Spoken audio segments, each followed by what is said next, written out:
Gaza में बच्चों की भूखमरी और मानवीय संकट को लेकर अमेरिकी राजनीति में तीखी बहस छिड़ गई है।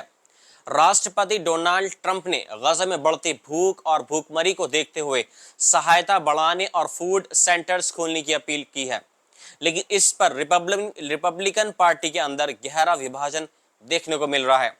ट्रंप की करीबी सहयोगी और अमेरिका फर्स्ट एजेंडा की समर्थक रिपब्लिकन सांसद मार्जोरी टेलर ग्रीन ने गाजा की मौजूदा स्थिति को नरसंहार करार दिया है। उन्होंने फ्लोरिडा के रिपब्लिकन सांसद रेडी फाइन की उस टिप्पणी की सार्वजनिक रूप से निंदा की है जिसमें उन्होंने कहा था कि गाजा के लोगों को तब तक भूख से मरने दिया जाए जब तक हमास बंधकों को रिहा नहीं करता। ग्रीन ने पहले भी 2023 में फिलिस्तीन समर्थक ट्वीट्स करने पर डेमोक्रेट सांसद रशीदा तैयब को फटकारने के लिए एक प्रस्ताव पेश किया था। ये रिपब्लिकन पार्टी के उस छोटे लेकिन बढ़ते हुए गुट का प्रतिनिधित्व करती हैं जो गाजा में भूखमरी पर गुस्सा जता रहा है। सीनेट में मेजॉरिटी लीडर जॉन थ्यून ने ट्रंप की अपील का समर्थन करते हुए कहा, हम सभी ये चाहते हैं कि वहां बंधक सुरक्षित रूप से रिहा हो और हमास का शासन समाप्त हो, लेकिन तब तक हमें वहां पीड़ित लोगों की पीड़ा और भूख को कम करने के लिए हर संभव प्रयास करने की जरूरत है। हालांकि सभी रिपब्लिकन नेता इस विचार से सहमत नहीं है।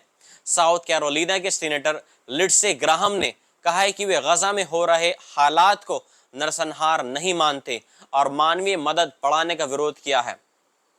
विस्कॉन्सिन के सीनेटर रॉन जॉनसन ने कहा है कि यह मामला दूसरी सरकारों के बीच का मुद्दा है और अमेरिकी कांग्रेस को अतिरिक्त मदद नहीं देनी चाहिए। वहीं अल्बामा के सीनेटर टॉमी ट्यूबरविल ने यहां तक कह दिया है कि अगर वे बंधकों को छोड़ देते हैं तो उन्हें ज्यादा खाना मिलेगा। दूसरी तरफ डेमोक्रेटिक पार्टी लगभग एकजुट है और गाजा में बढ़ती त्रासदी को देखते हुए मानवीय मदद बढ़ाने की मांग कर रही है।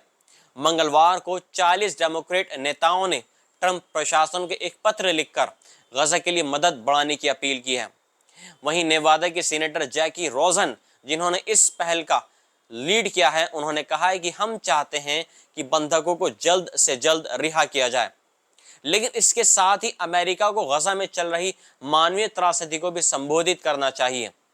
7 अक्टूबर 2023 से इजरायली सेना गाजा पर लगातार हमले कर रही है, जिसमें अब तक 60,000 से ज्यादा फिलिस्तीनियों की मौत हो चुकी है। लगातार बमबारी ने गाजा के बुनियादी ढांचे को तबाह कर दिया है, जिसके कारण लोगों के पास